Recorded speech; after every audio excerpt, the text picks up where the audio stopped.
বাংলাদেশের বাইরে পৃথিবীর বিভিন্ন প্রান্তে যেখান থেকে চ্যানেলে দেখছেন আপনাদের সকলকে সাদর আমন্ত্রণ তৃতীয় মাত্রা দেখবার জন্য। সাম্প্রতিক নানা বিষয় নিয়ে আলোচনার জন্য আমার সঙ্গে স্টুডিওতে রয়েছেন আমার বায় বসা আছেন ঢাকা বার অ্যাসোসিয়েশনের সাবেক সভাপতি অ্যাডভোকেট মাসুদ আহমেদ তালুকদার এবং আমার ডানে রয়েছেন জনতা পার্টি বাংলাদেশের ভারপ্রাপ্ত চেয়ারম্যান গোলাম সরোয়ার মিলন। স্বাগত আপনাদের দুজনকেই তৃতীয় মাত্রায়। জামায়াত ইসলামী কঠোর হুঁশিয়ারি দিয়েছে যে তারা কঠোর আন্দোলনে যাবে যদি গণভোট জাতীয় সংসদ নির্বাচনের আগে না হয়। তার বাইরেও তাদের 5 দফা দাবি আছে এবং সেই দাবি নিয়ে ইসলামী নানান দলকে নিয়ে তারা একটা ঐক্যবদ্ধ আন্দোলন তৈরি করবার চেষ্টা করছেন। ইতিমধ্যেই তারা ঢাকা অচল করে দেবার কথাও বলেছেন এবং তাদের কর্মসূচির একদিন পরেই আবার আওয়ামী লীগেরও সারা দেশে লকডাউন কর্মসূচি আছে। সো দেশ কোথায় যাচ্ছে আসলে? অ্যাডভোকেট মাসুদ আহমেদ তালুকদার, যেখানে বিএনপি নির্বাচনী ট্রেনে চড়ে ট্রেন চালু করে দিয়েছে বলে অনেকেই মনে করছেন, কিন্তু কেউ কেউ আবার বলেন যে এটা কি লাইনচ্যুত হবে কিনা বা কোনো দুর্ঘটনা ঘটবে কিনা এবং সেই দুর্ঘটনার ক্যাজুয়ালিটির পরিমাণ কী দাঁড়াবে সেটা নিয়ে অনেকের মধ্যে অনেক রকমের সংশয় আছে। অ্যাডভোকেট মাসুদ আহমেদ তালুকদার। জি, ধন্যবাদ আপনাকে এবং জনাব গোলাম সরোয়ার মিলন। এক সময় আমরা একই সময় ঢাকা ইউনিভার্সিটিতে আমাদের অবাধে বিচরণ ছিল। আজকে এই এতদিন এত পরিক্রমার পরে আজকে ওনার সঙ্গে আমার টক শোতে আবার দেখা হলো কথা। টক শোতে উনি আর আমি এর আগে আর কখনো আসিনি। জনাব গোলাম সরোয়ার মিলনকে ধন্যবাদ এবং আমাদের বক্তব্য আপনারা যারা শুনছেন। আমি আফ্রিকাতে গিয়েছিলাম, সেখানে ওই যে আপনাদের যেমন চ্যানেলের যে পরিবেশ আছে না, এরকম পরিবেশ দেখার জন্য বনে গেছিলাম আমি 1980 সনে। হঠাৎ খুব বিকট আওয়াজ শুনতে পেলাম, পাখির ডাক। পরে আমার কৌতূহল হলো যে এত বড় শব্দ কেন হচ্ছে, পাখিটা কেমন। পরে পাখিটাকে খুঁজে বার করা হলো, দেখা গেল খুব ছোট আকারের একটা পাখি খুব বড় আওয়াজ করছে।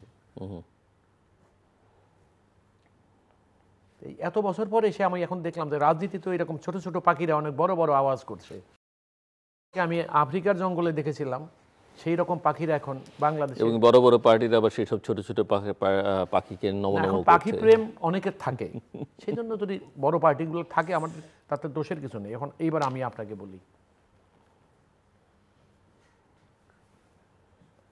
আপনি নাম ধরেই জামাত ইসলাম সম্পর্কে বলেছেন এবং তাদের কর্মসূচি আপনি দেখেন। 5ই আগস্টের যে পরিণতি, স্বৈরাচারের পতন, হঠাৎ করে দেখা গেল যেই ছাত্ররা আন্দোলনে রাজনৈতিক দলের কর্মসূচির সাথে মুখ্য ভূমিকায় আসলেন, সেই আন্দোলনের পরিণতি হিসাবে স্বৈরাচারের পতন। স্বৈরাচারের পতনের পর দেখা গেল যে এই আন্দোলনের পুরোটাই জামাত এবং জামাতের নিয়ন্ত্রিত জামাতের ছাত্র সংগঠন, তারা এটার দাবিদার সেজে গেলেন এবং আন্দোলনে যাদের মুখ্য ভূমিকা আছে তারাও তাদেরকে বাহাবা দেওয়া শুরু করলেন। তার মধ্যে সবচেয়ে বেশি যেটা হলো যে ছাত্রদের যে সংঘবদ্ধ দল, তারা যে অবদান রাখলেন, জামাত তাদেরকে করে এভাবে বললেন যে ওরা আমাদেরই ছেলে পেলে, এবং তারা প্রকাশ্যে এই কথাও বলেছে যে আমাদের দলের ছেলে পেলে ছাত্রলীগ সেজে তাদের মধ্যে থেকে আন্দোলন করেছে পরে বের হয়ে। এবং যেই ছাত্ররা পরবর্তী সময় একটা রাজনৈতিক দল এনসিপি করলো, তারাও বললেন যে আন্দোলনে জামাতের ভূমিকা অনস্বীকার্য। কিন্তু তাদের এই প্রেম, তাদের এই উপলব্ধিবোধ খুব বেশি দিন কিন্তু টিকে নাই, পরে এটা ভেঙে গেল। আপনি দেখেছেন জামাত সম্পর্কে, জামাত এনসিপি সম্পর্কে জামাতের সেক্রেটারি জেনারেল যে মন্তব্য করেছে অত্যন্ত দুঃখজনক। আবার এনসিপি ইতিমধ্যে জামাত সম্পর্কে বলেছে যে জামাত, আপনারা শুনেছেন দেখেছেন কি কথাগুলো বলেছে, আমি আর ওইটা প্রতারণা করেছে সে কথা বলেছে, সোজা কথা, জামাত প্রতারণা করেছে এবং এটা এনসিপি অনেক দেরিতে বুঝছে। এখন এনসিপি নতুন জন্ম নেওয়া একটি রাজনৈতিক দল এবং অপেক্ষাকৃত তরুণদের দল। একটা জাতি এরকম একটা নতুন সংগঠন, রাজনৈতিক সংগঠন আসবে এবং এদেরকে নিয়ে জাতি কিন্তু খুব আশাবাদী হবে, এটা খুব স্বাভাবিক। তারা ইতিমধ্যে আমি তাদের মুখে শুনেছি যে ক্ষমতা দখল তাদের উদ্দেশ্য না, রাজনীতি করা, জনগণের রাজনীতি করাই তাদের উদ্দেশ্য। এসব কথাগুলো শুনতে অনেক ভালো লাগে এবং আমরা সেটা বিশ্বাসও করতে চাই। কিন্তু মজার ব্যাপার হয়ে গেল যে জামাত এখন আপনি দেখেন এনসিপি একটা ওই যে একটা নৌকায় পড়ে ঢুকে মাঝিবিহীন, অর্থাৎ নিজেরাও নৌকা চালাতে জানে না, নৌকাটা এখন ঘোরপাক খাচ্ছে নদীর মধ্যে। এখন এনসিপিকে আমার কাছে মনে হচ্ছে যে জামাত ইচ্ছা করে এই এনসিপিকে একটা ঘোরপাকের মধ্যে ফেলে দিয়েছে। হয়তো তারা এখান থেকে বেরিয়ে যাবে। এখন আপনি বলেন রাজনৈতিক কর্মসূচি, আপনারা ঐক্যমত্য কমিশন করলেন, ওই ঐক্যমত্য কমিশন করার পরে তারা আপনারা জুলাই সনদে স্বাক্ষর করলেন, সেখানে কিন্তু এনসিপি করে নাই। এবং এনসিপি আজও বলতে চাচ্ছে যে রাজনৈতিক কারণে তারা এখনও সঠিক আছে বলে তারা মনে করে। আমি সে ব্যাপারে আমার কোনো মন্তব্য নাই। জামাত করেছে। জামাতের আসল উদ্দেশ্য কী? জামাতের সকল শত্রুতা হলো ৭২-এর সংবিধানের উপর। এই ৭২-এর সংবিধানকে জামাত সহ্য করতে পারছে না। এবং এই জন্য দেখবেন আজকে ইদানিংকালে অন্য কোনো রাজনৈতিক দল কি বলে আর না বলে, তার চেয়ে বড় হলো এনসিপি, কিন্তু গুরুত্বপূর্ণ নেতারা এনসিপির বলে যাচ্ছে যে জামাত ১৯৭২ সনের স্বাধীনতা বিরোধী ছিল। এবং এমনও বলছে যদি আওয়ামী লীগের স্বাধীনতা মানে দেশ কী বলে এটাকে যুদ্ধ অপরাধের আইনে বিচার করা যায়, তাহলে তাদেরও করা উচিত। এই কথাগুলো কিন্তু বলছে। অথচ দেখেন আপনি এই জামাতকে আমি দেখেছি, জামাতের বড় বড় নেতাদের যখন, আমি খুব পরিষ্কার ভাষায় বলে যেতে চাচ্ছি যে তাদেরকে বিচারের প্রহসন করে স্বৈরাচার আওয়ামী লীগ যখন তাদেরকে ফাঁসির কাছে নিয়ে গেলেন, জামাত বলতে গেলে রাজনীতিতে একদম নিষ্ক্রিয় ছিলেন।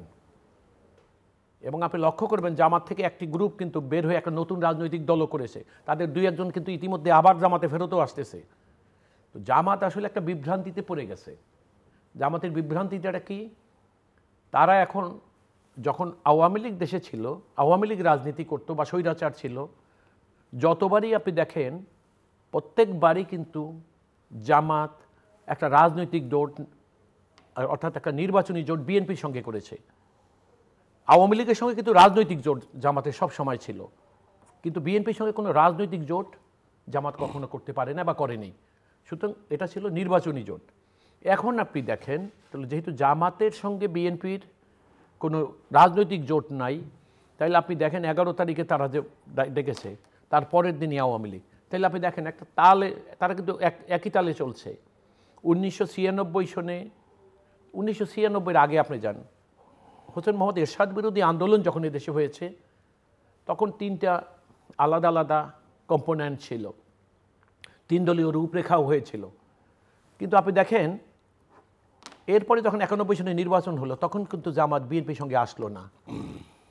আবার নির্বাচনের পরবর্তী সময় আনকন্ডিশনালি বিএনপিকে সমর্থন দিল।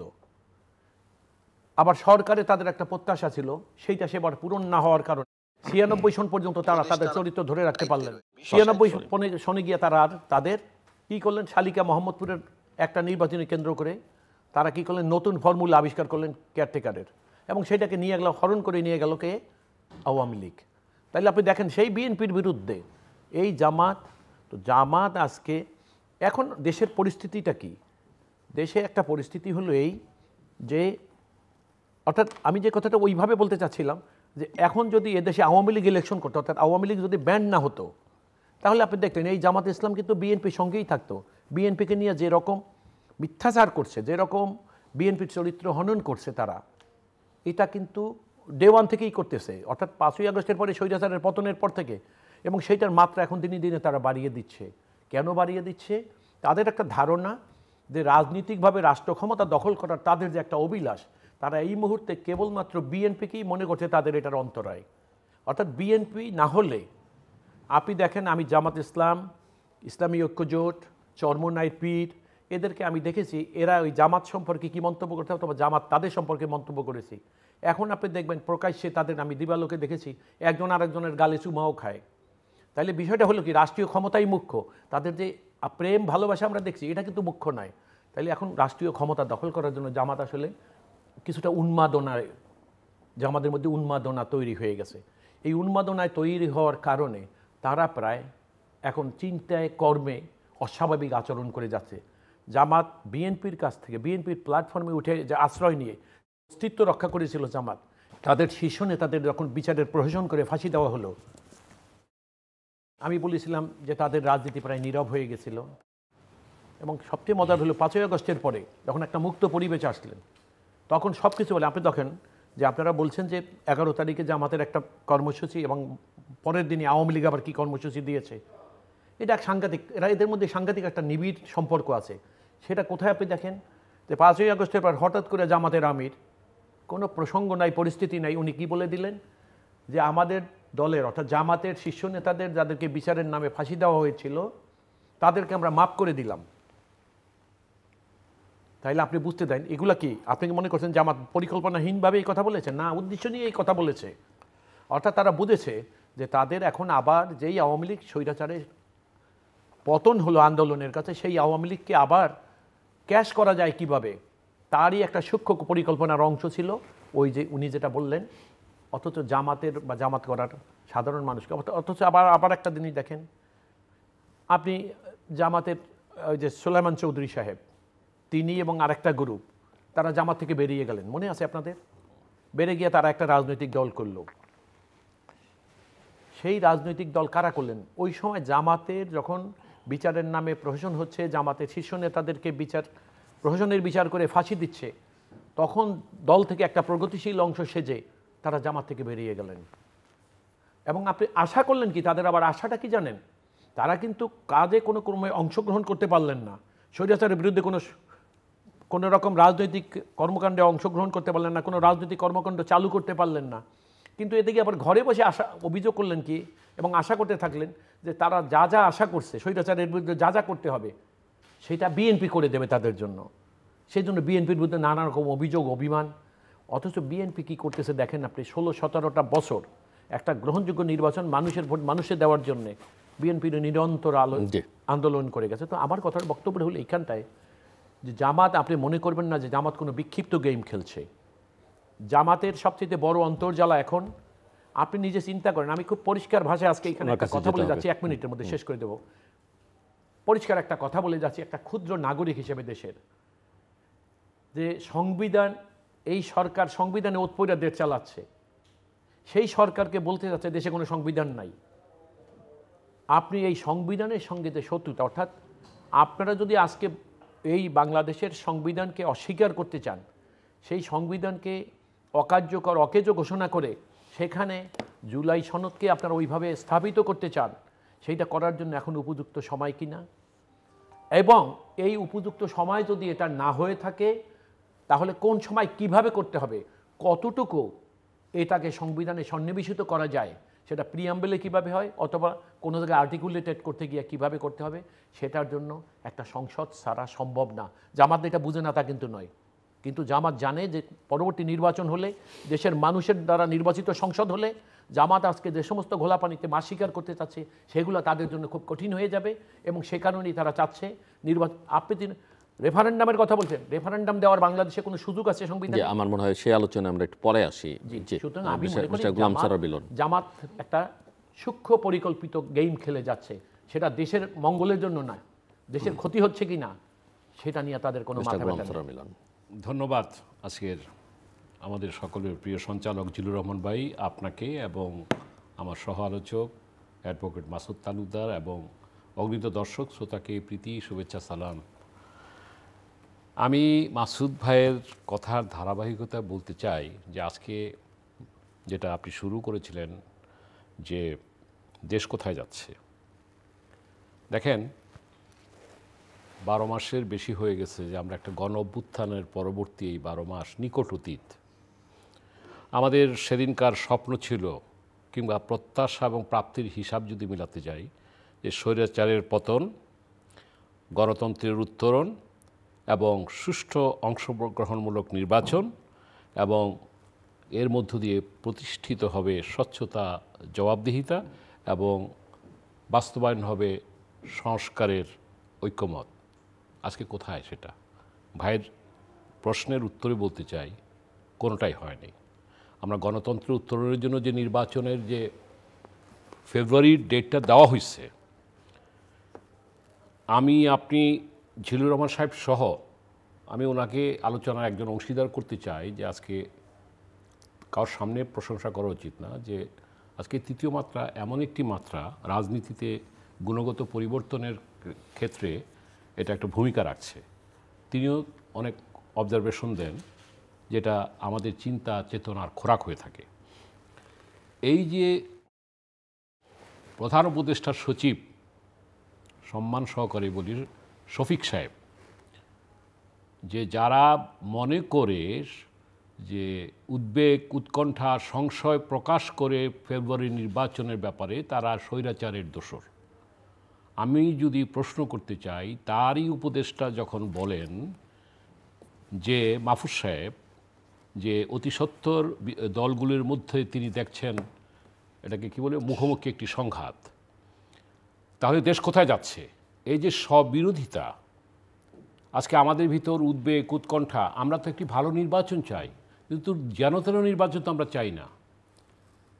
আমি ব্যক্তিগতভাবে জিলুর রহমান সাহেবের এই প্রোগ্রামে, কিংবা জিলুর রহমান সাহেব আপনি প্রত্যেকেই ডিসেম্বর থেকে ফেব্রুয়ারির মধ্যে নির্বাচন চেয়েছেন, কিন্তু এই 12 মাস যে ঐক্যমতের কমিশনের যে মিটিং হলো, 85 কোটি টাকা নাকি খরচ হয়েছে, সত্যি কত টাকা খরচ হয়েছে আমি ব্যক্তিগতভাবে জানি না।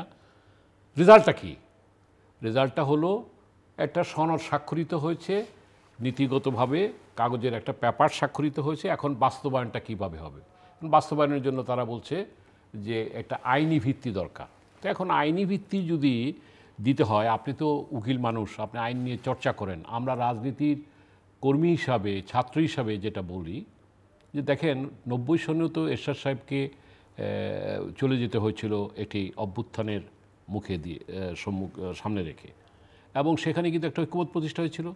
জাস্টিস শাহাবুদ্দিন সাহেব উনি বলছেন যে আমি নির্বাচন করে দেব এবং উনি ব্যাক করবেন, তাই হয়েছে। আজকে এইখানে যদি এই যে গণভোটের কথাটা আসতেছে, গণভোটটা তো প্রথম কথা হলো সংবিধানে তো এই মুহূর্তে গণভোট নাই, তারপর একটা হইতে পারে, কিন্তু এটাকে তো পার্লামেন্টে তো এটাকে রেকটিফাই করতে হবে। আজকে দেখেন এই যে এইটা রেকটিফাই করতে একটা ভালো নির্বাচন দরকার। আমরা বারবার বলে আসছি যে 14, 18, 24-এর মাধ্যমে একটা স্বৈরতন্ত্র প্রতিষ্ঠিত হয়েছিল, কিন্তু সেই স্বৈরতন্ত্র প্রতিষ্ঠার পর আমরা সেখানে একটা 3টা প্রজন্ম ভোট দিতে পারে নাই। তো এইবার কি সেই লেভেল প্লেয়িং ফিল্ড তৈরি হয়েছে? নাম্বার 1 প্রশ্ন। আইনশৃঙ্খলা বাহিনীর ভিতর যে এই 24-এর অভ্যুত্থানের পর এরা তো আমাদেরই জাতিরই, এটা পাকিস্তানের পুলিশ কিংবা সেনাবাহিনী তো না, আমাদেরই তো আত্মীয় স্বজন। হ্যাঁ, তাদের বিগত স্বৈর শাসকের তাদের নিজস্ব লোক যারা ছিল তারা তো পালিয়ে গেছে, চলে গেছে, কিন্তু এই যে তারা একটা ট্রমাটাইজ হয়ে আছে আইনশৃঙ্খলা বাহিনী, তারা কি সেটা থেকে মুক্ত হতে পেরেছে? সেটা থেকে মুক্ত হতে পারে নাই। আমার জানা মতে 7,000 অস্ত্র লুট হয়েছে, মাত্র 1300 অস্ত্র উদ্ধার হয়েছে, এর মধ্যে SMG, LMG আছে। তো এই অস্ত্র উদ্ধার ছাড়া একটা নির্বাচন করবেন? আমি নির্বাচন চাই, সবাই নির্বাচন চায়, জনগণ নির্বাচন চায়, কিন্তু যে এই নির্বাচনে যে অবস্থা দাঁড়াচ্ছে, যেটা সঞ্চালক সাহেব খুব সুন্দরভাবে বলেছেন যে জামাত ইসলাম 11 তারিখে তারা ঘোষণা করেছে যে আগে গণভোট হইতে হবে, না হলে তারা এমন একটা কর্মসূচি দিবে, কি তারা বলছে লকডাউন। না, লকডাউন হচ্ছে আওয়ামী লীগের কর্মসূচি। সরি, 13 তারিখে আওয়ামী লীগ বলে, জামাত বলেছে যে তারা কঠোর কর্মসূচি দিবে, ঢাকা অচল করে দিবে, আর ঢাকা অচল করে দিবে। আর ইয়েরা বলেছে, আওয়ামী লীগ বলেছে লকডাউন। আমরা সেটা একটা ভিডিওতে দেখেছি নানক সাহেবের। তো এই 11 এবং 13কে সামনে রেখে জাতি আজ উদ্বিগ্ন, উৎকণ্ঠিত। আপনি যদিও আমি শহীদ রাষ্ট্রপতি জিয়ার সাথে রাজনীতি করেছি, আসলে হচ্ছে কি বিএনপি নমিনেশনটা দিয়ে আমার মনে হয় খুব ম্যাচিউরড কাজ করেছে বলে আমি মনে করি না। কারণ তারা দিয়েছে তাদের ইয়ের জন্য, এই যে তাদের অন্তর্দ্বন্দ্ব, অন্তর্কলহ নমিনেশনকে কেন্দ্র করে। চিটাগাংয়ে আমারই এক কলিগ, বিজেপিতে একসাথে আমরা ছিলাম, গুলিবিদ্ধ হয়েছেন। সামনে আরো কত কিছু হতে পারে অন্তর্দ্বন্দ্ব। সেটা তো তাদের অন্তর্দ্বন্দ্বটা জামাতের সঙ্গে সম্পর্কিত, এবং তার মধ্যে জামাত এবং এনসিপি বলতেছে কোনো নোট অফ ডিসেন্ট রাখা যাবে না এবং আগে করতে হবে, কিংবা তারা এনসিপি বলতেছে আগে হোক আর একদিনে হোক, তারা চার্টারের অর্ডার আগে দিতে হবে, এবং সেটা আদেশটা জারি করতে হবে ডক্টর ইউনূসকে। How is possible? এটা কোন বিজ্ঞানে? কারণ এখানে রাষ্ট্রপতিকে রেখে তার অধীনে শপথ নেওয়া হয়েছে, সেই রাষ্ট্রপতি সাইন করবেন না, ডক্টর ইউনূস সাইন করবেন। এটা আমার ধ্যানে জ্ঞানে এটা আমি কিভাবে সম্ভব এটা আমি জানি না। তো যাই হোক, আমি যে কথাটি বলতেছি যে আজকে 7টি আন্তর্জাতিক সংস্থা কিন্তু বলেছে যে একটা অন্তর্ভুক্তিমূলক নির্বাচন, অর্থাৎ আওয়ামী লীগের আমরা বিচার চাই, যারা লুণ্ঠন করেছে, হত্যা করেছে, যারা অন্যায় করেছে, তাদের বিচার হবে, কোনো বাধা নাই। কিন্তু আপনি হোল আওয়ামী লীগকে কিংবা জাতীয় পার্টিকে কিংবা 14 দলকে আপনি নির্বাচনের বাইরে রাখবেন। সেই নির্বাচনে আপনার দল বিএনপি যদি অংশগ্রহণ করে এবং জনতন নির্বাচনে যদি তারা নির্বাচিত হয়, তাহলে কি 14-র একটা দেখব না?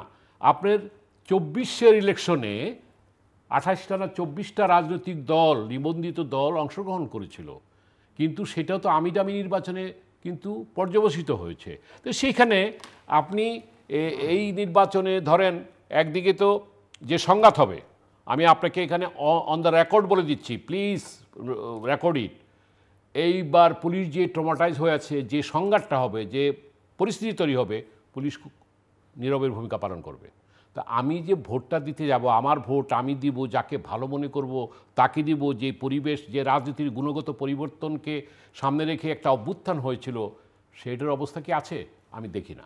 অর্থাৎ এইখানে ওনার ইয়েতে আমি বলেছি, আমরা অনেকেই বলেছি যে এই সরকারের সেই সক্ষমতা নাই, ডক্টর ইউনূস সাহেবের সেই সক্ষমতা নাই একটি অন্তর্ভুক্তিমূলক, একটি সুষ্ঠু অবাধ নির্বাচন করার, নাম্বার ওয়ান। দ্বিতীয়ত, উনি নিরপেক্ষ নন। তার পৃষ্ঠপোষকতায় এনসিপি গঠিত হয়েছে, হতেই পারে বিএনপিও একসময় কিংস পার্টি ছিল, জাতীয় পার্টি একসময় কিংস পার্টি ছিল, কিন্তু এখন তো সেই কনসেপ্ট এখন কাজ করে না। তাইলে এখন কি করতে হবে? আমি এই পর্বে এটা বলি, আমি কনক্লুড করতে চাই যে আমরা একটা নির্বাচন চাই, কিন্তু যেনতর নির্বাচন যেহেতু চাই না, তাহলে একটা ভালো নির্বাচনের বিকল্প হলো আমরা যদি একটি তত্ত্বাবধায়ক সরকার, আপনি আইনের লোক, এটা তো সুপ্রিম কোর্টে বোধহয় এখন আছে, তত্ত্বাবধায়ক সরকার ছাড়া, কারণ এই দেশে যত নির্বাচন হয়েছে তত্ত্বাবধায়ক সরকারের অধীনেই অপেক্ষাকৃত ভালো নির্বাচন হয়েছে, যদিও সেখানে অভিযোগ উঠেছে যে সূক্ষ্ম কারচুপি, স্থূল কারচুপি, তারপরও ভালো নির্বাচন হয়েছে। বাংলাদেশে আজকে যে অবস্থা, যে দেশ কোথায় যাচ্ছে, সুতরাং এটার একটা অপশন হতে পারে যে আমি যদি এক কথা আপনার কাছ থেকে বুঝতে চাই যে আপনার তো দীর্ঘদিন আপনি রাজনীতি করছেন, আপনি কি ফেব্রুয়ারি মাসে আসলে নির্বাচন? আমি ফেব্রুয়ারি মাসে কোনো নির্বাচন দেখি না। এই কারণে আমি তো প্রথমে বলছি যে মানে বর্তমান with respect to doctor Yunus, ওনার পক্ষে এই নির্বাচন করা সম্ভব। এবং শেষ কথাটা হলো, যদি সেই নির্বাচন হয়ও তাহলে অগণিত লাশের উপর দিয়ে হবে, সংঘাতের মধ্য দিয়ে হবে, এবং এটা জাতির কাছে আন্তর্জাতিকভাবে এটা কোনো গ্রহণযোগ্য নির্বাচন। আমি আপনাকে এক জায়গায় থামিয়ে দিয়েছিলাম, সেই প্রসঙ্গে যাব, আরও অনেক প্রসঙ্গ আছে, কিন্তু ওনাকে যে শেষ প্রশ্ন আমি করলাম আপনাকে, সেটা আমি শুরুতেই করতে চাই। আপনি ফেব্রুয়ারি মাসে নির্বাচন দেখেন কিনা? স্ট্রেইট উত্তর চাই। দেখুন, একটু উনি যেরকম স্ট্রেইট দিয়েছেন, আপনি আমার বক্তব্য খুব পরিষ্কার। না, আপনি দেখেন কিনা আমার প্রশ্ন সেটা। আপনার বক্তব্য তো সবসময় পরিষ্কার, আপনি সুন্দর করে কথা বলেন। নির্বাচন ফেব্রুয়ারিতে হওয়ার উচিত, এই কারণে উচিত অনুচিতের কথা বলিনি, আমি বলেছি আপনি দেখেন কিনা। আমি উচিত তো আমরা সবাই বলি, আমরা চাই এইভাবে বলবো যে দেখুন, আমেরিকাতে ডক্টর ইউনূস যখন গেলেন, তিনি বললেন ফেব্রুয়ারিতে নির্বাচন না হলে আমি ক্ষমতায় থাকবো না, মার্চ মাসে পদত্যাগ করব। তো যেই ইউনূস সাহেবের উপরে নির্ভর করে জাতি নির্বাচন আশা করছে, সেই ইউনূস সাহেবের বক্তব্য ধরে কেউ কিন্তু তার কাছে জানতে চায়নি। তো সেই ইউনূস সাহেব, বাট সেগুলো তো হলো অন্য আলোচনা। এরকম একটা কথা আছে, আমি বলছি যে আপনার অভিজ্ঞতা দেখে আপনি কি, উনি যেমন কনক্লুড করেছেন যে উনি নির্বাচন দেখেন না, হলেও সেটা অনেক লাশের উপর দিয়ে হবে। পাশ কাটিয়ে যেতে চেয়েছিলাম আমি, কেন পাশ কাটিয়ে? এবার আপনার কথা সোজা আসি। জামাত যে খেল শুরু করেছে, তাতে ফেব্রুয়ারিতে নির্বাচন হওয়ার মতো পরিবেশ বজায় থাকবে বলে আমি বিশ্বাস করতে পারি না। এবার আপনি কন্টিনিউ করেন। আপনি রেফারেন্ডামে ছিলেন, উনি কেয়ারটেকারের ইস্যু টেনেছেন, মাঝখানে জুলাই চার্টারের অর্ডার বাস্তবায়নের ইস্যু আছে, এই আদেশ কে দেবে? আমি বলি, জামাতের যদি চৈতন্য হয় তাহলে গ্রহণযোগ্য নির্বাচন ফেব্রুয়ারিতে হতে পারে, এই কারণে যে গত 14 না, আমি বারবার বলছি, আপনার টকশোতেও বলেছি, 2008, 14, 18, 24 এবং 24, এই 4টা নির্বাচনেই বাংলাদেশের সেনাবাহিনী প্রধান যারা ছিলেন এবং গুটি 4-5 লোক পুলিশের প্রধান যারা ছিলেন এবং দেশের সিভিল ব্যুরোক্র্যাট যারা ছিলেন, তারা স্বৈরাচার সরকারের সঙ্গে ইনক্লাইনমেন্ট ছিল তাদের, এবং তারা জনগণের বিকল্প হিসেবে তারা একটা নির্বাচন পুলিশকে ব্যবহার করে দিয়ে গেছে বারবার। অর্থাৎ গ্রহণযোগ্য নির্বাচন হয়নি। কিন্তু এবারের নির্বাচনে ব্যতিক্রম ছিল এই যে স্বৈরাচারের পতনের পর দেশের সেনাবাহিনী তারা কিন্তু রাষ্ট্রীয় ক্ষমতা দখল করতে পারতেন তখন, কিন্তু সেটা করেনি। এই না করার পিছনে কারণটা ছিল এই যে তারা বুঝেছেন যে দেশের মানুষের দীর্ঘদিন যাবৎ নিজেদের সরকারের একটা চাহিদা তাদের মধ্যে বিদ্যমান। আর সেনাবাহিনী, তাদের বক্তব্য ছিল এই যে অতীতে যে কোনো সেনাবাহিনী প্রধানরা যাই করুক না কেন ওই সরকারের পক্ষে, সেই জন্য সেনাবাহিনী এখন আর সেই ভূমিকায় যাবে না। সেই জন্য কি চমৎকার একটা ভূমিকায় সেনাবাহিনী চলে আসেন, অর্থাৎ এখনকার যিনি সেনাবাহিনী প্রধান তিনি এইভাবে চলে আসলেন যে না, তিনি রাজনীতিবিদদেরকে ডাকলেন, কি বিচক্ষণ সিদ্ধান্ত আপনি দেখুন, ডেকে বললেন যে আপনারা একটা সরকার করুন। এবং এই যে সরকারটা দেখেন, সরকার সম্পর্কে বারবার বলে বর্তমান সংবিধানে এই সরকারের কোনো স্থান নাই। আরে বাবা, আর্টিকেল 7 এখানে পরিষ্কার বলা আছে যে জনগণের অভিপ্রায় হবে আইনের মূল উৎস, এবং সে কারণে এদের প্রতিনিধিত্ব করে রাজনীতিবিদরা কনসেনসাসে পৌঁছে, and that would be converted into law in due course. I mean আগামী দিনে এটার একটা প্রিসিডেন্স কি আছে আমাদের সামনে? প্রিসিডেন্সটা হলো এই, 1990 সনে হোসেন মোহাম্মদ এরশাদ যখন পদত্যাগ করলেন তখন দেশে কোনো সরকার ছিল না, 3 দিন কোনো সরকার নেই। তখন এই পলিটিক্যাল পার্টিগুলোর এই কনসেনসাসের বেসিসে কিন্তু শাহাবুদ্দিন সাহেব বিইং চিফ জাস্টিস উনি চলে আসলেন, উনি নির্বাচন দিয়ে গেলেন। আবার আর একটা অ্যামেন্ডমেন্ট করে ওনাকে, অর্থাৎ 2টা অ্যামেন্ডমেন্ট করতে হলে, একটা হলো উনি যে নিয়ে আসলেন আইন ছিল না, তারপর এই যে consensus which can be the basis of the law, এবং যেটা উইল অফ দি পিপল, সেইটার বেসিসে রাজনীতিবিদরা জনগণের প্রতিনিধি হয়ে কনসেনসাসে পৌঁছলেন, আইন বানাইলেন, শাহাবুদ্দিন সাহেব সরকার প্রধান হলেন, আবার তাকে ফেরত দিয়ে দিল চিফ জাস্টিসে। আমার দুঃখ লাগে কোথায় জানেন, আমার তো 2-4 জন বন্ধুবান্ধব জামাত ইসলামে আছে, বা আরেকটা দেখছি এবি পার্টির, যাদের তৎপরতা 5ই আগস্টের পরে দেখছি, তার আগে আর আমি এগুলো দেখিনি, তারাও বলতেছে সংবিধান নাই দেশে। তারা এটা বলতেছে যে ইউনূস সরকার, আরে বাবা, অর্ডিন্যান্স কনভার্টেড ইন্টু ল, এটাকে রেটিফাই করা হয় পার্লামেন্টে। এই অর্ডিন্যান্স দেওয়ার একমাত্র মালিক সংবিধানে দিয়েছে, মালিকানা দিয়েছে, ক্ষমতা দিয়েছে রাষ্ট্রপতিকে। সেই রাষ্ট্রপতি এখন দেশে অর্ডিন্যান্স করবে না, অর্ডিন্যান্স করবে সরকার। এদেশের কোন, আরে বাবা, এটা তো যদি মিলিটারি গভর্নমেন্ট থাকে, আইয়ুব খান করেছিল একবার, তখন তো কনস্টিটিউশন সাসপেন্ডেড হইতো। যদি দেশে বিপ্লবী সরকার থাকতো, তাহলে এই বর্তমান এক্সিস্টিং কনস্টিটিউশন সংবিধানের অধীনে আজকে যারা রাষ্ট্র ক্ষমতায় সরকার আছে তাদের ওত পড়ার প্রয়োজন হইতো না। তাহলে বর্তমান এক্সিস্টিং মানে সংবিধানের অধীনে আপনি ওত পড়ে রাষ্ট্র ক্ষমতা দখল করে, আবার কোনো কোনো রাজনৈতিক দল যখন সেই সংবিধান বিরোধী নৈরাজ্যকর বক্তব্য দিচ্ছে, সরকার সেখানে নীরব থাকছেন। এই সব দ্বৈততা মানুষেরকে সংখ্যায় তুলে নিয়েছে। আপনি প্রশ্ন করেছেন, এই যে দেখেন চিটাগাংয়ের নির্বাচনী সভায় ইতিমধ্যে গুলি খেয়েছে, এই মাত্রাটা যদি বেড়ে যায় আরও কিছুদিন পর, এই দেশটাকে নিয়ে যারা, আমরা দেশটাকে নিয়ে যতটা না ভাবি, তার চেয়ে বেশি ভাবারও মানুষ তো এই দেশে আছে, এবং এটা খুব পরিষ্কার। একটা দেশের, আমি আপনার টকশোতে একদিন বলে গেছিলাম যে কিছু কিছু রাজনীতিবিদরা অতীতের কোনো সেনাবাহিনী প্রধানের বা কারো কর্মকাণ্ডে সেনাবাহিনীকে ঢালাওভাবে সমালোচনা করছে। তারা বলতে চাচ্ছে একটি প্রতিবেশী দেশের আধিপত্য থেকে আমরা মুক্তি চাই। আবার এই কথা বলার পর তারা কি করতেছে, সেই সেনাবাহিনী দেশের আধিপত্য, অর্থাৎ প্রতিবেশী রাষ্ট্রের আধিপত্য থেকে আমাদেরকে মুক্ত রাখবে, সেই সেনাবাহিনীকে উলঙ্গভাবে সমালোচনা করছে। তাইলে এখন ব্যাপারটা হলো, আপনি গ্রহণযোগ্য নির্বাচন দেখেন, বিএনপির আন্দোলন কী ছিল? বিএনপির আন্দোলন ছিল গ্রহণযোগ্য নির্বাচন, মানুষের ভোট মানুষে দিবে, কে সরকার হবে এটা নিয়ে বিএনপি কখনো ভাবে নেই, কোনো মাথা ব্যথাই ছিল না। সেইভাবে করে আন্দোলন করছে, নির্যাতনের শিকার হয়েছে, গুমের শিকার হয়েছে, হত্যার শিকার হয়েছে, বড় বড় নেতা, দলীয় গুরুত্বপূর্ণ ব্যক্তিদেরকে জীবন দিতে হয়েছে, এই শুধু একটিমাত্র কারণে জনগণ ভোট দিয়ে নিজের সরকার বানাবে। সেই বিএনপি যদি আজকে মনে করেন যেন তেন একটা নির্বাচন হয়, এবং এটা তো নিশ্চিত যে আগামী একটা গ্রহণযোগ্য নির্বাচন যখন দেশে হবে, সেই নির্বাচনে বিএনপির সঙ্গে পাল্লা দেওয়ার মতো কেউই নাই।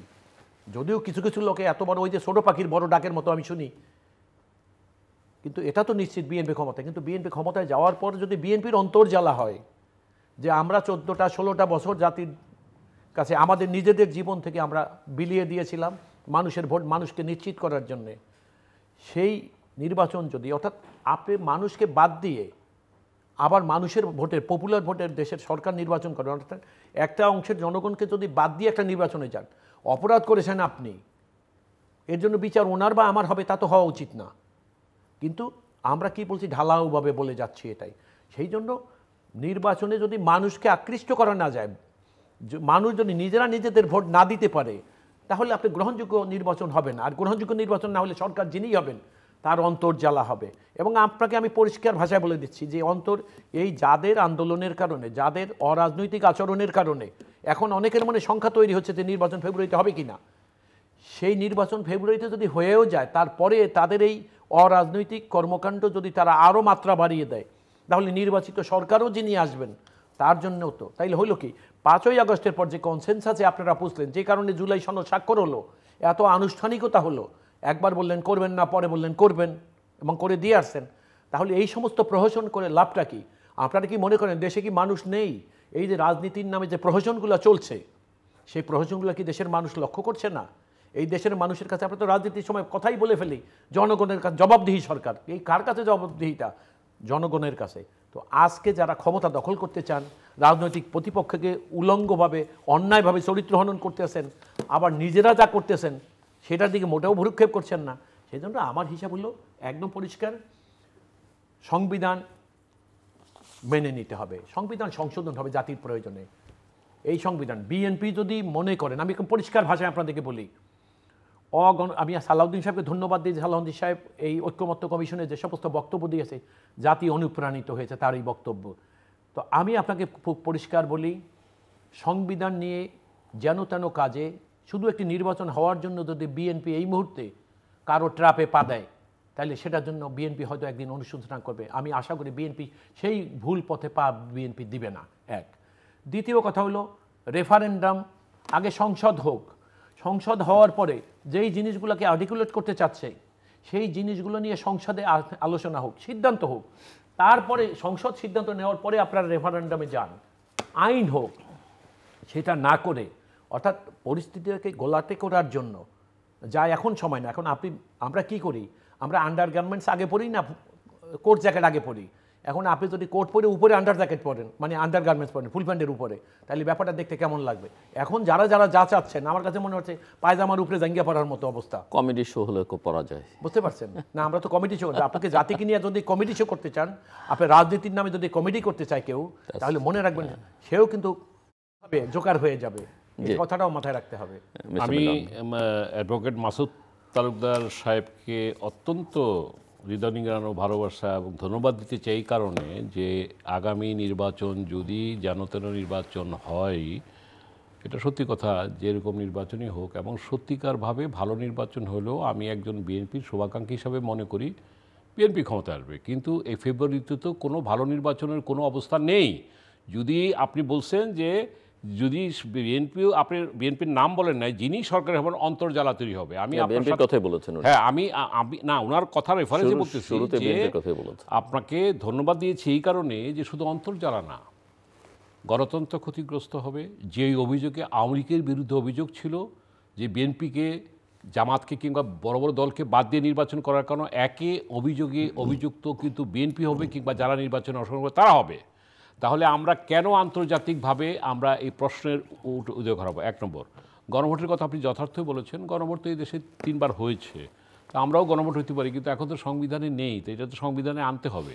তো আমাদের কথা হলো কি যে দেখেন, আমি বুঝি না, যে কথা এর আগের বারও ঝিলুবের প্রোগ্রামে বলে গিয়েছিলাম যে আমরা একটা ঐক্যমত, যেই ঐক্যমতের প্রত্যাশা ছিল, সেই ঐক্যমতটা যদি আপনার লিখিত চুক্তি যদি হয়, কেউ যদি ভঙ্গ করে, তাহলে সেটা তো তাকেই করতে হবে। সেই চুক্তির ভিত্তিতে সেই গণভোটটা তো পরে হইতে পারে। যদিও বিএনপি এই জায়গায় কম্প্রোমাইজ করছে যে একদিনে হবে, আমি একদিনেও এটার পক্ষে না, এই কারণে যে একদিনে গণভোট মানুষ ভোট দিবে না, তার পছন্দের প্রার্থীকে ভোট দেবে। এইখানেও আমার ব্যক্তিগত চিন্তা চেতনা থেকে দ্বিমতের জায়গা। আর এই ইস্যুতে গণভোটটা একটা টেকনিক্যালি রং, মানে সায়েন্টিফিক না।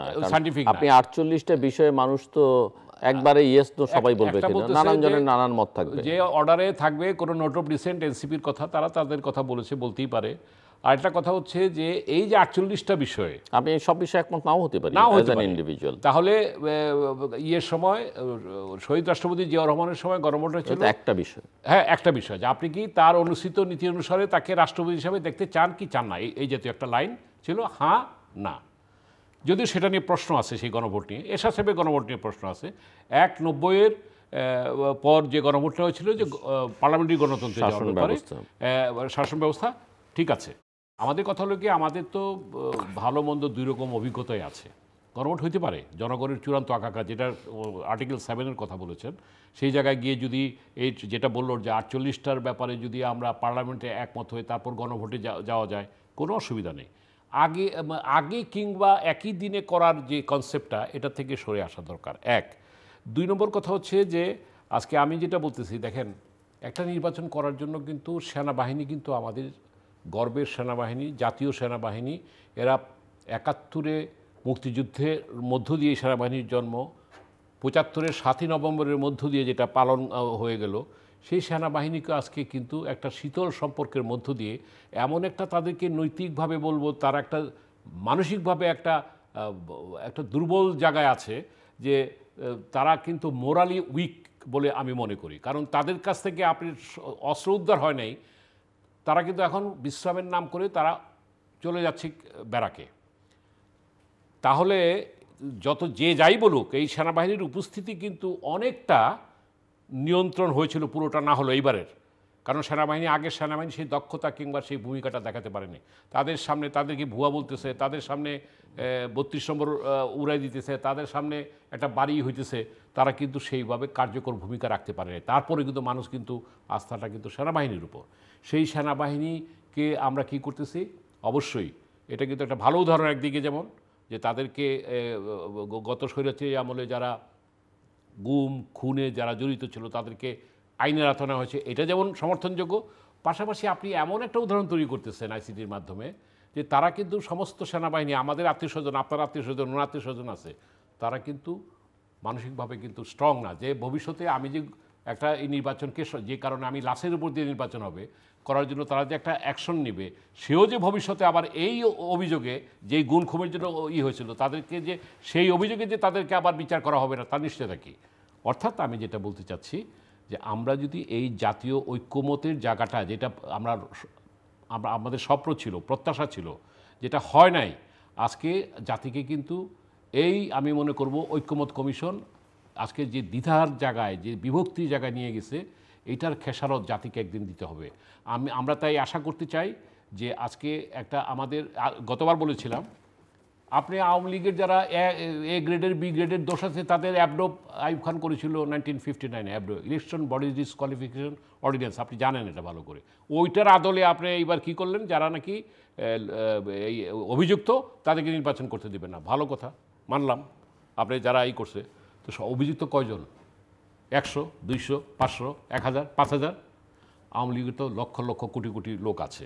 আপনি কি এদেরকে কীভাবে ভোট দান থেকে, কিংবা তাদের ফোর্থ গ্রেডের কেউ যদি নির্বাচনে অংশগ্রহণ করতে চায় তাদেরকে কীভাবে আপনি বাধা দিবেন? আজকে এই প্রশ্নগুলি কিন্তু আসতেছে। অনেকে আমাকে কিন্তু এই কথা বলার পর বলবে স্বৈরাচারের দোষর। আমি কিন্তু নির্মূল অবস্থান থেকে গণতন্ত্রের প্রশ্নে, ঐক্যবদ্ধর প্রশ্নে আমি কিন্তু গত বাইরে এখানে বলে গিয়েছিলাম যে আমাদের রিকনসিলিয়েশনের জায়গাটা দরকার। রিকনসিলিয়েশন যারা জাতীয় ঐক্যমত হইতে পারে না, আমরা সেটা আফ্রিকার বেলায় দেখেছি, বিভিন্ন জায়গায় দেখেছি। আমরা সেই রিকনসিলিয়েশনের মাধ্যমে একটা জাতীয় ঐক্যমত যদি আমরা তৈরি না করতে পারি, এই 32টা দলের আপনি ঐক্যমত কমিশন করলেন, তাদের মতো করলেন, তাও বাস্তবায়ন নিয়ে এখন আজকে বিভক্ত, তাহলে এই যে অবস্থা, তাহলে এই 1400 যে শহীদ হয়েছে এই গণ অভ্যুত্থানে, এই 1400-র মধ্যে 800 হলো জাতিসংঘ রিপোর্ট অনুযায়ী পুলিশের গুলিতে 5 তারিখ পর্যন্ত। পরবর্তীতে তো পুলিশেরও তো 500-600 মারা গেছে, ওইটারও তো বিচার করতে হবে। অর্থাৎ আমি কথাতে বোঝাতে চাচ্ছি সব হত্যারই বিচার হওয়া উচিত। কিন্তু আমরা একটা জায়গায় যদি আসি যে দেশটা at the end of the day, দেশটা আমাদের, আমরা দেশটাকে আগামীতে গণতন্ত্র উত্তরণে একটি সঠিক গণতান্ত্রিক মূল্যবোধের দিকে আমরা নিয়ে যেতে চাই, স্বচ্ছতা জবাবদিহিতা যেহেতু প্রতিষ্ঠিত করতে চাই, এইভাবে করে কিন্তু আজকে আমরা যে জায়গায় যাচ্ছি, আমার মনে হয় ভবিষ্যতের প্রজন্মের কাছে আমাদেরকে। মাসুদ আহমেদ তালুকদার, কেয়ারটেকার গভর্নমেন্ট ইস্যুটা এখন অ্যাপিলেট ডিভিশনে, এবং এটা কি আপনি একজন আইনজীবী হিসেবে মনে করেন যে এই বিষয়ের সিদ্ধান্ত কি হবে এবং এটা নেক্সট কোর্স অফ অ্যাকশনগুলো কি হবে বলে? আমি আপনার এই কথায় আসার আগে আমি একটা দুইটা কথা আমি না বলে পারছি না। হঠাৎ একটা আন্দোলন হলে রাষ্ট্রপতির পদত্যাগ করতে হবে,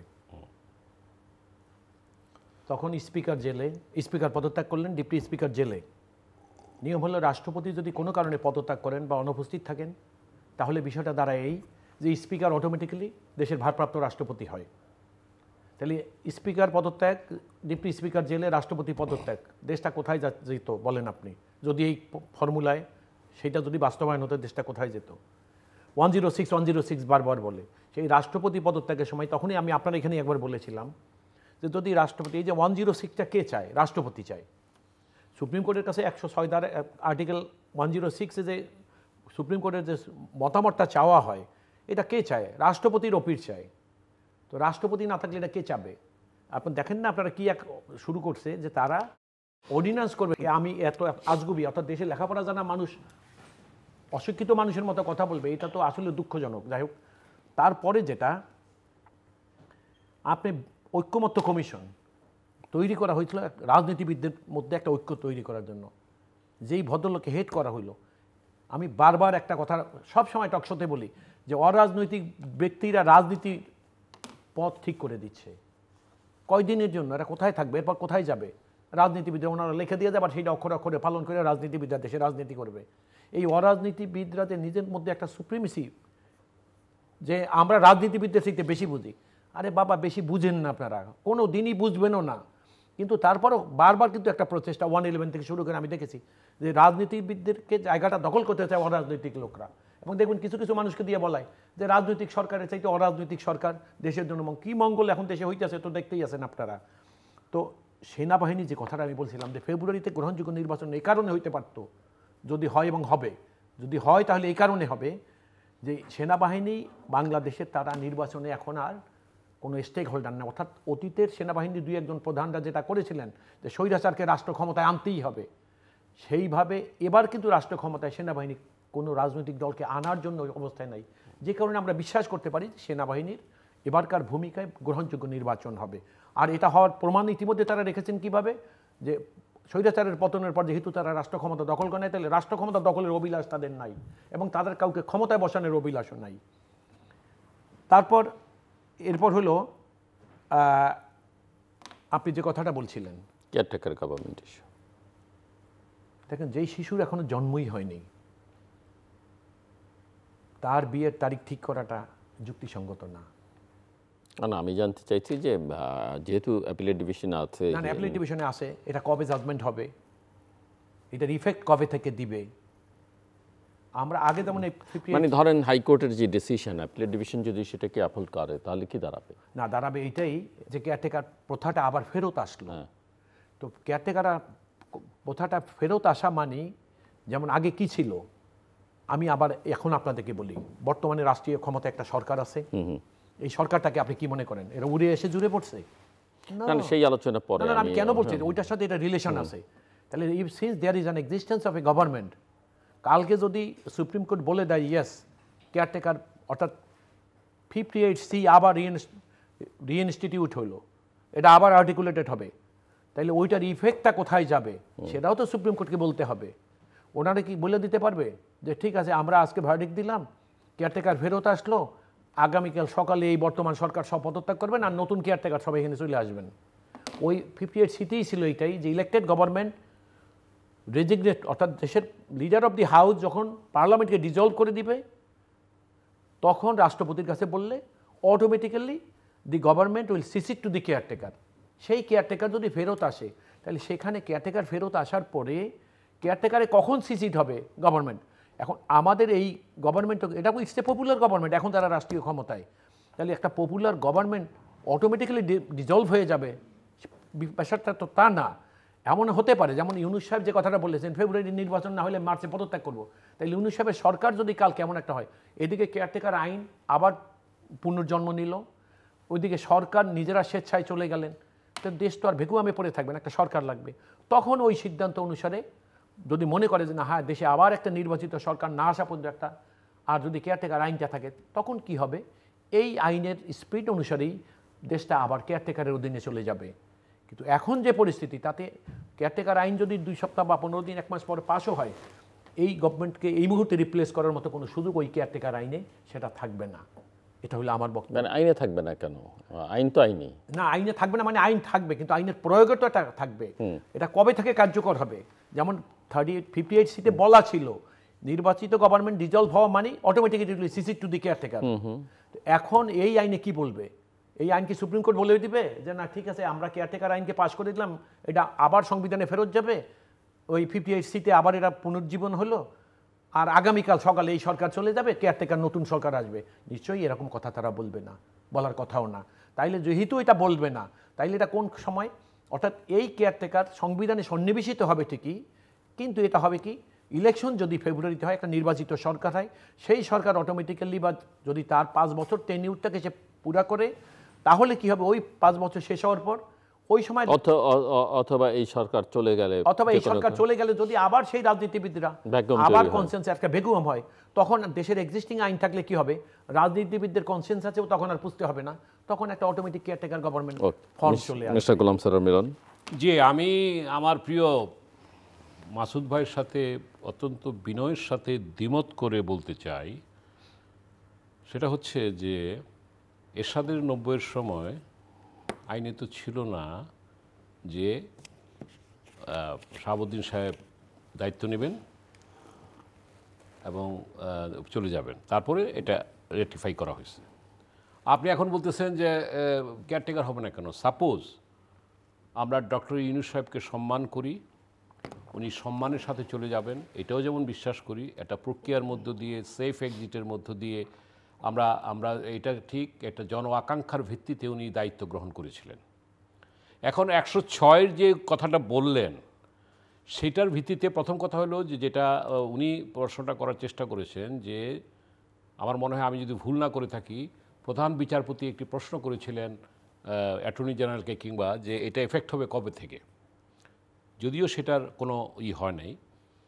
এখন ধরেন সেখানে যদি বিধানটা এরকম থাকে যে এই সরকার তার দায়িত্ব পালন করলো, সেটা উনি চলে যান কিংবা চলে যেতে বাধ্য হন, এটা আমি বলবো না।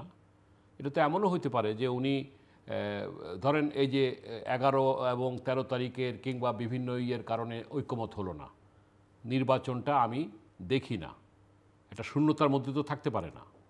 সেইখানে আমরা যদি ঐক্যমতের ভিত্তিতে যদি এইটা করা হয় যে এই caretaker government is the option to do a better election for next upcoming election, এবং সেটার জন্য 106-এর কথা বলছেন আপনি তো আইনজ্ঞ।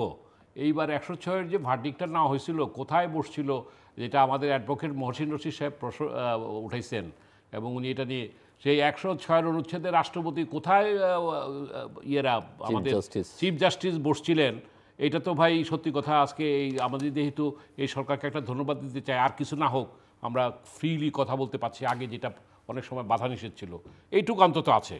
এবং আমি এখন বের হলে ওই ইউনূস সাহেব নিশ্চয়ই তার ডিবিকে কিংবা ওই ডিজিএফআইকে দিয়ে আমাকে ধরিয়ে নিয়ে যাবেন না করার জন্য।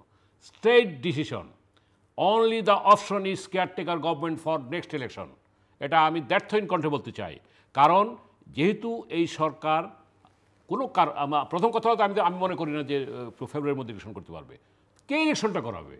সুতরাং উনি তো নিজেই বলেছেন যে আমি ফেব্রুয়ারির পরে থাকবো না, সুতরাং ইলেকশনটা ফেব্রুয়ারিতে হোক অথবা মার্চ এপ্রিল হোক, যখনই হোক, একটা কেয়ারটেকারের অধীনে নির্বাচনটা হলে জনগণ আশ্বস্ত হবে, এবং সেটা 106-এর রেফারেন্সেই একটা যেভাবে একটা নিয়েছিল, প্লাস এই যেটা উনি প্রশ্ন করেছেন, যেটা যদি একটা ভার্ডিক্ট হয় যে হ্যাঁ কেয়ারটেকার ইজ রিভাইভড, প্রশ্ন উঠবে কখন থেকে।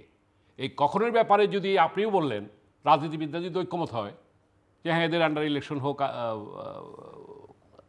ফেব্রুয়ারিতে, অথবা প্রথম কথা হলো যে উনি পারবেন না, কারণ উনি তো আজকে জাতি বিভক্ত হয়ে গেছে।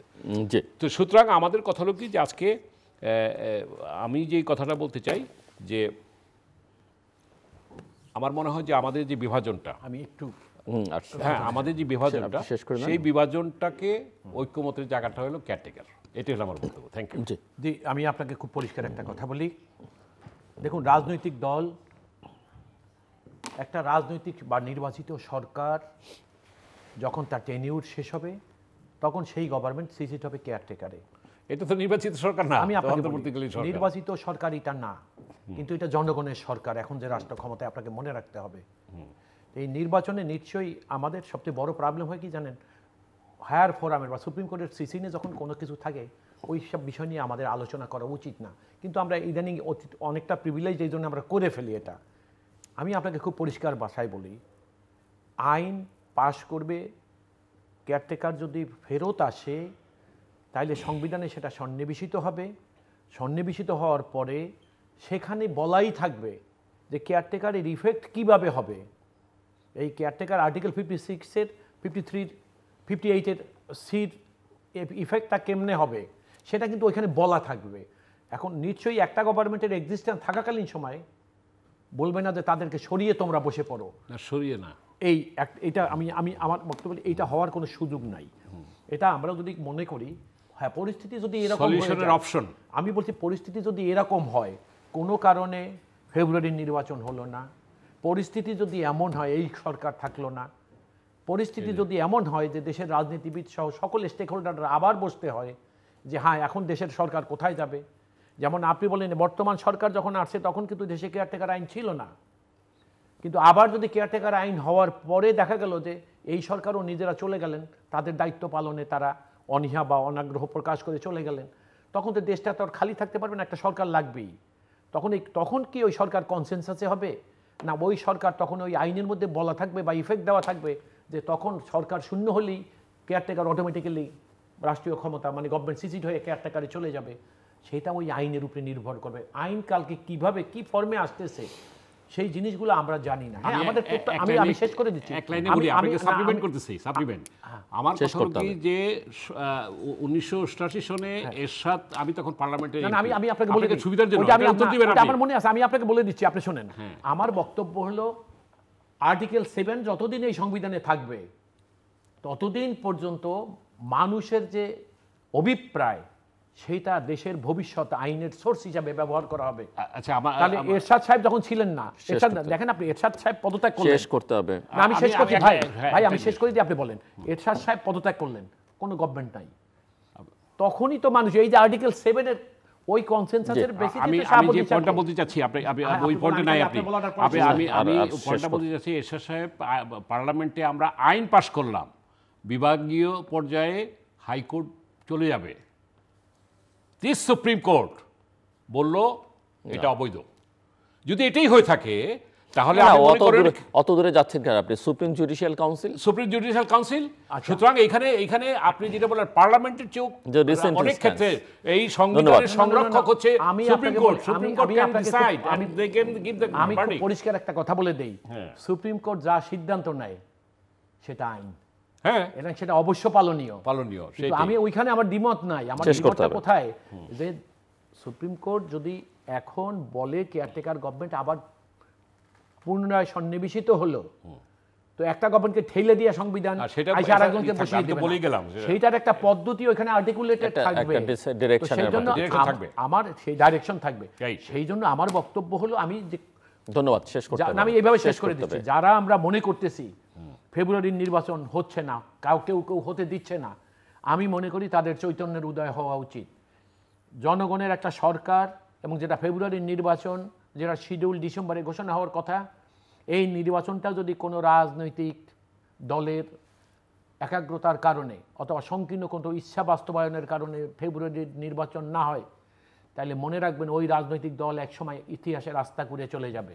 এবং আমি এটা নিশ্চিত করে আপনাদেরকে বলে দিতে পারি, যত স্ট্যান্ডবাজি আজকে তারা করুক না কেন, যত বড় বড় ডাক বুলি দেখ না কেন, দেশের ফেব্রুয়ারির নির্বাচনকে বানচাল করার জন্য যদি কারো মাথার মধ্যে পরিকল্পনা থেকে থাকে, আমি মনে করি তাদের এইটা পরিত্যাগ করা উচিত। দর্শক, অনুষ্ঠানের শেষ প্রান্তে আমরা সামাজিক যোগাযোগ মাধ্যম ফেসবুক, এক্স এবং ইউটিউবে তৃতীয় মাত্রা লাইভ স্ট্রিম হচ্ছে, আপনারা দেখতে পারেন। টেলিভিশনের পর্দায় দেখতে না পারলে যে কোনো সময় যে কোনো স্থান থেকে ইউটিউবে তৃতীয় মাত্রা চ্যানেলটি সাবস্ক্রাইব করে পর্ব বা পুরনো পর্বগুলো আপনারা দেখতে পারেন। মিস্টার গোলাম সরোয়ার মিলন এবং অ্যাডভোকেট মাসুদ আহমেদ তালুকদার অসংখ্য ধন্যবাদ আলোচনা শুনবার জন্য।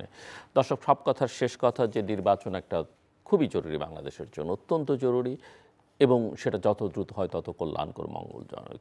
তবে নির্বাচনটা যেন নির্বাচন হয়, এর বাইরে অন্য কোনো নির্বাচন হলে আমার এক অতিথির ভাষায় যে যারাই ক্ষমতায় যাবেন তারা একটা অস্বস্তির মধ্যে থাকবেন, আরেক অতিথির ভাষায় এটা দেশে বিদেশে কোথাও গ্রহণযোগ্যতা পাবে না। এমনি দেশে অনেক সংকট আছে, সেই সংকটের মধ্যে একটা কোনো রকম নির্বাচনের মধ্যে দিয়ে বিজয়ী সরকার বা দল তারা আসলে খুব একটা সুবিধা করতে পারবে না, কারণ আমাদের সমাজে, রাষ্ট্রে এখন অনেক অশুভ শক্তি ঢুকে পড়েছে এবং তাদের তৎপরতাও বেশ দৃশ্যমান। কাজেই একটা ভালো নির্বাচন কিভাবে করা যায় সেই লক্ষ্যে আমাদের চেষ্টা থাকা উচিত, এবং অবশ্যই যত দ্রুত সম্ভব। আমাদের সঙ্গে থাকবার জন্য অসংখ্য ধন্যবাদ, সবার জন্য শুভকামনা।